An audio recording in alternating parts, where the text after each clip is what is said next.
Hop hop hop, je voudrais attirer ton attention quelques instants sur deux points importants avant de commencer ton visionnage. Bien qu'on fera un résumé rapide de Traumatica 2017, on ne reviendra pas en détail sur tous les points importants de cette édition.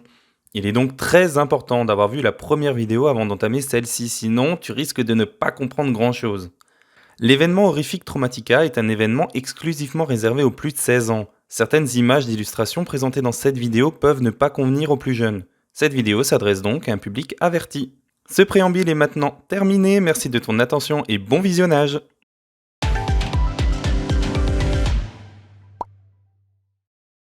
Bonjour, je suis hyper content de vous retrouver, j'espère que vous allez bien. On va partir aujourd'hui sur une nouvelle vidéo entièrement dédiée au Traumatica. Il y a déjà une première vidéo de fait sur l'édition 2017. Cette fois-ci, on va s'attaquer à l'édition 2018. Mais avant de rentrer dans le vif du sujet, comme on appelle ça, je vais juste vous repasser vite fait le résumé de fin de vidéo version 2017. Vous avez tout en haut les Shadows avec leur chef Dragos qui règne en maître à ce moment-là, on va dire, sur les Traumatica. Les plus faibles du coup sont devenus des ghouls qui se trouvent sous le temple des Shadows, en totale obscurité, façon un peu bestiale. Pour survivre, les Shadows ont besoin de sang, du sang humain. Ces humains, une fois vidés de leur sang, deviennent des Fallen, des simples coquilles vides complètement folles, devenant simplement des petites mains des Shadows. Les Shadows ont donc élu un chef qu'on va appeler Crawler. Vous avez également The Pack qui se trouve au fin fond de Traumatica, cette fois-ci un clan de loups-garous bikers qui ne boivent que de la bière, très brutaux, très cruels, avec leur chef Mad Dog. Et enfin vous avez Résistance, le simple petit espoir de l'humanité qui se trouve dans leur bunker, cherchant à étudier les créatures de Traumatica pour pouvoir survivre, sous le commandement du coup du capitaine Sparks. Bon, maintenant que tout le monde a rattaché son wagon à la locomotive, on va pas perdre de temps, on va tout de suite aborder le vif du sujet, Traumatica 2018. Allez hop, c'est parti.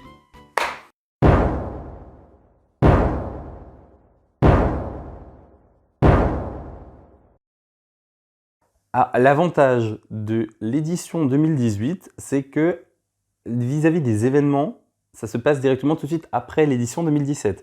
Ce qui est franchement pratique quand on fait des vidéos sur justement la storyline des Traumatica pour des gens et les poster sur YouTube. L'événement majeur de cette édition-là, c'est la contre-attaque des Fallen sur les Shadows. Les Shadows, jusqu'à là, étaient les maîtres incontestés de Traumatica et ils avaient sous leur emprise, on va dire, les Fallen qui leur servaient de petites mains. Les Fallen, ils ont eu un peu ras les miches. Ouais. Ils se sont servis de toutes ces années de servitude pour acquérir, on va dire, un semblant d'intelligence et de se dire avec tout ce qu'on a appris jusqu'à là, on va faire un plan. Le plan a été échafaudé par Crawler. Ils vont envahir le temple des Shadows quand les Shadows dorment, parce que les Shadows ne supportant pas la lumière du jour, dorment en journée dans les cercueils. C'est à ce moment-là du coup que les Fallen ont décidé d'attaquer et ça va se terminer en une grosse boucherie. C'est une bataille et une boucherie sans nom. Les Shadows ont absolument rien vu venir. Ils ont créé ces monstres-là. Les Fallen, c'est un peu la création qui se ligue contre son créateur. Si les Fallen sont comme ça, c'est-à-dire sans peur, sans vie, sans rien, et qui sont juste des kamikazes contre les Shadows, les Shadows peuvent s'en prendre qu'à eux-mêmes. Et ça, ils ont clairement pas vu venir. C'est le gros événement de l'année-là. Les Shadows sont complètement affairés par ce qui leur arrive dans leur temple. C'est même Dragos, leur chef, a rien vu venir. Malheureusement, on ne connaîtra pas l'issue de ce combat ou de cet affrontement pendant cette édition-là. Il va falloir attendre l'édition du coup de 2019. On va pas teaser, on n'est pas comme ça nous, mais je vous le tease quand même. Voilà. Donc, quand je vous ai dit que c'était l'édition du boxon, on continue toujours plus dans le boxon avec The Pack à l'autre bout de Traumatica.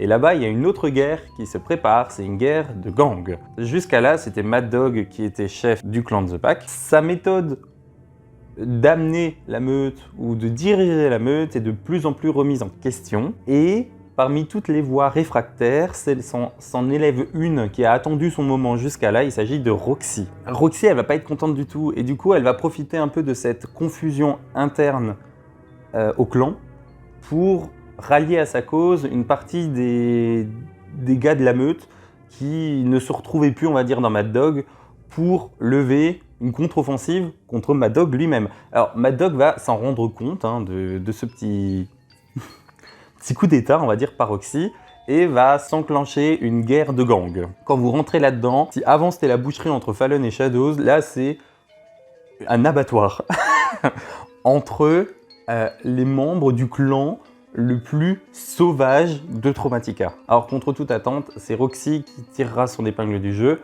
non sans perte humaine et sans perte canine.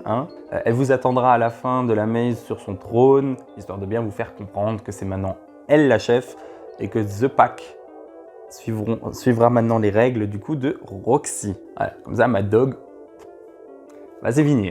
Voilà, on n'en parle plus.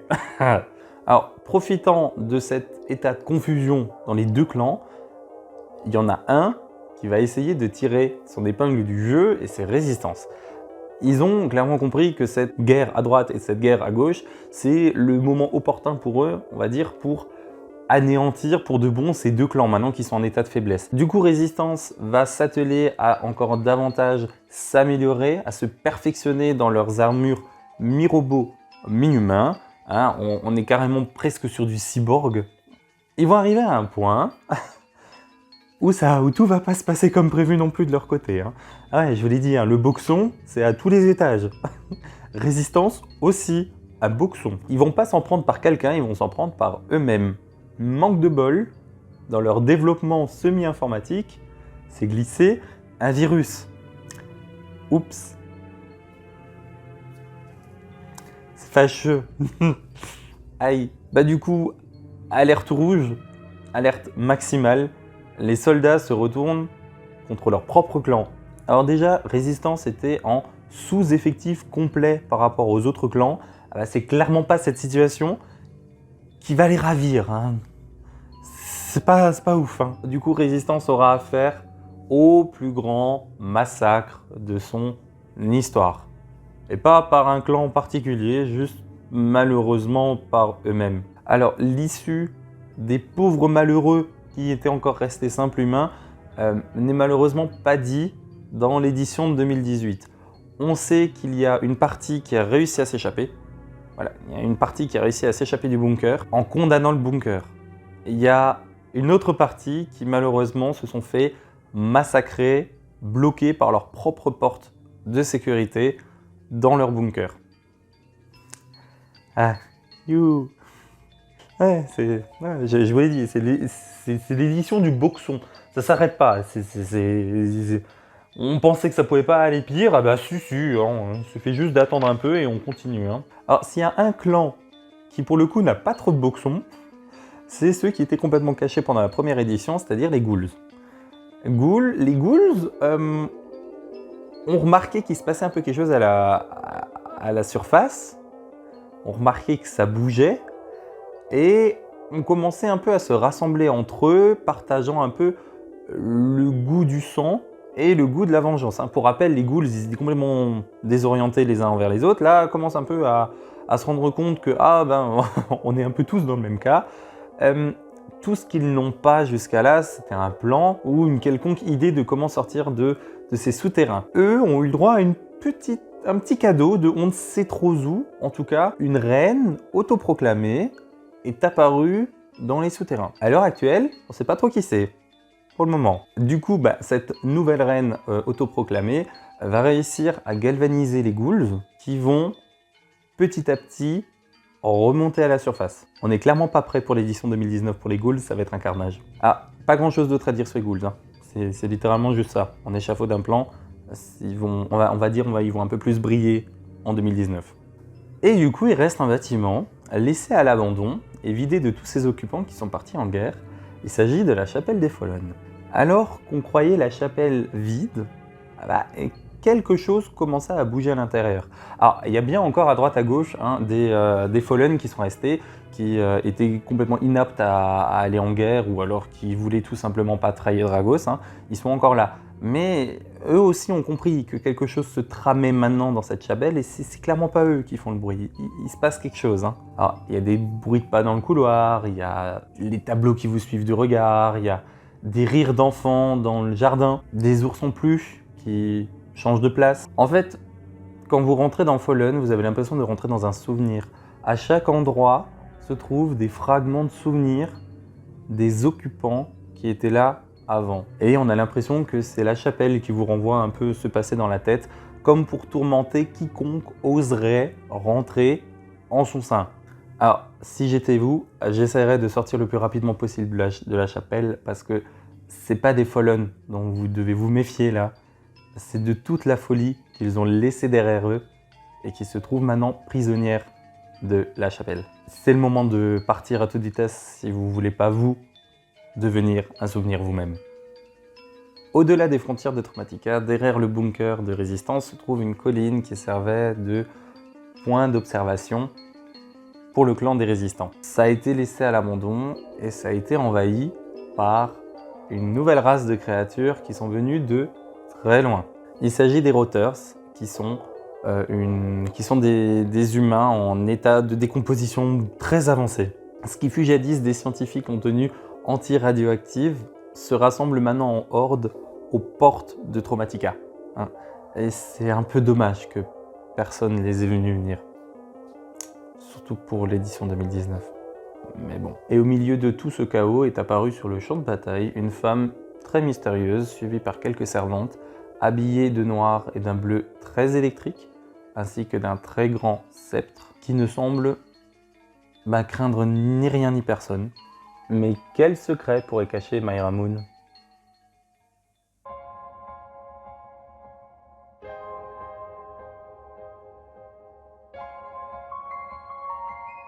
Voilà, on a fait le tour de tout ce que cette édition avait à offrir. Alors vous l'avez remarqué, c'est beaucoup plus dense que la première édition, notamment par l'introduction de nouveaux personnages comme Roxy pour le clan de The Pack, cette fameuse reine de Ghouls, les Roters qui s'agglutinent maintenant aux portes de Traumatica, Myra Moon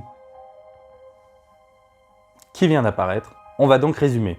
Alors, les Fallen en ont eu marre de servir de petites mains auprès des Shadows et ont décidé de se rebeller en envahissant leur temple et en les massacrant, laissant au passage leur chapelle hantée vide. D'ailleurs, cette même chapelle qui prend peu à peu vie. La meute de The Pack s'est déchirée, engendrant au passage une guerre des gangs avec d'un côté Mad Dog, qui est le chef actuel et ses fidèles, et de l'autre côté Roxy et les dissidents. Et c'est finalement Roxy qui en sortira grande victorieuse et nouvelle chef de The Pack. Les soldats cyborgs de la résistance sont confrontés à un virus informatique, les faisant s'entretuer et massacrant au passage le peu de la race humaine qui était encore en vie jusqu'à là. Et enfin, les Ghouls ont trouvé une reine qui fera office de guide dans leur nouveau plan, retourner à la surface pour de bon. Se rajoute à cela nos Roters s'approchant dangereusement des frontières de Traumatica et l'arrivée de la mystérieuse Myra Moon sur le champ de bataille, et vous obtenez une édition riche en action et rebondissements. Maintenant tout de suite mon avis personnel. Je ne vais pas vous faire attendre l'édition 2019 pour clairement vous dire que j'ai adoré l'édition 2018. Des 3 éditions Traumatica qu'on a eues jusqu'à là, celle de 2018 était parfaite à mon goût. À mon goût. J'ai tout adoré dans cette édition. C'est en fait la première qui était l'épisode découverte, mais en mieux. Ma maze préférée est à ce moment-là, encore une fois, The Fallen. Ils ont réussi à foutre dans cette maze une ambiance extraordinaire. Du coup, comme ils ont mis tous les acteurs de Fallen dans le temple des Shadows, le peu d'acteurs qu'il y avait encore là-dedans amplifiait le côté mystique et maison un peu autonome que vous trouviez déjà un peu dans la première saison, mais qui là était complètement assumé. C'était un régal. C'était littéralement l'idée même qu'on se fait d'une maison hantée. J'adore. Pour toutes les autres mazes, j'ai pas grand chose d'autre à dire par rapport à ce que j'ai déjà dit dans la première saison. C'est juste du level up en fait. Le côté stress, on le ressent énormément dans le temple des Shadows. On a vraiment ces rajouts de guerre, d'être vraiment l'impression d'être arrivé à un moment où vous auriez pas dû être là. Vous voyez, The Pack m'avait laissé un bon souvenir aussi. Je suis pas fan de The Pack en général. Celle-là, l'édition là m'avait beaucoup plu. Il y avait aussi cette ambiance très un peu on se tape dessus à la dure, toujours un peu dans le gore, toujours super cool. Résistance, hormis l'histoire qui rajoute un peu de plus, l'intérieur reste encore assez standard. Résistance, c'est clairement pas ma maze préférée. Voilà. Et Ghouls, c'est pareil que l'année d'avant, en un peu mieux, parce que du coup vous terminez la maze sur l'arrivée de la reine qui vous accueille, à voir ce que ça va donner pour l'année 2019. En tout cas, c'était cool. Là, pour le coup, c'est l'année où je me suis intéressé à l'histoire de Traumatica, coup là, je me suis dit, oula, attends, ce que j'ai vu l'année passée, j'ai l'impression que c'est une suite. C'est du coup en rentrant chez moi après les soirées que j'ai commencé à m'intéresser à qui et où, et je me suis dit, bah merde, en fait, il y avait quelque chose la première saison. Voilà, la saison 2018, pour moi, c'est ça, c'est ce petit ressenti-là de oh, il se passe quelque chose, ça y est, on part sur du dur, quoi. Donc voilà, c'était la deuxième partie de l'histoire des Traumatica. J'espère qu'elle vous a plu. Si c'est le cas, n'hésitez pas à lâcher votre pouce de l'amour, à vous abonner à la chaîne. On continuera encore une fois, comme je vous l'ai déjà teasé dans la vidéo, il y aura une partie 3 pour les Traumatica. N'hésitez pas non plus à mettre dans les commentaires si vous vous souvenez de la saison 2018, ce que vous en aviez pensé, et peut-être aussi me dire quel était votre maze préféré de l'année-là. Moi, c'est Team Fallen. Je sais, on le voit pas sur le t-shirt, mais c'était Team Fallen. Pour 2018, Team Fallen.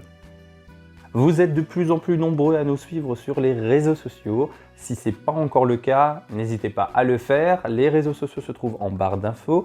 Sinon, ils s'affichent actuellement à l'écran. Merci de l'engouement que vous portez autour de cette chaîne secondaire. Ça me fait énormément plaisir de vous lire dans les commentaires ou alors du coup sur les réseaux sociaux. C'est un projet qui nous tient à cœur. On se lance dedans. Faire des vidéos, c'est une chose, mais si on n'avait pas une communauté derrière pour nous soutenir, ça serait beaucoup plus dur. Donc, merci à vous. Merci d'être toujours aussi fidèles. On se retrouve bientôt pour une nouvelle vidéo, pourquoi pas Traumatica. D'ici là, portez-vous bien. C'était Antoine. Vous êtes sur EPF+. Et à plus. Ciao.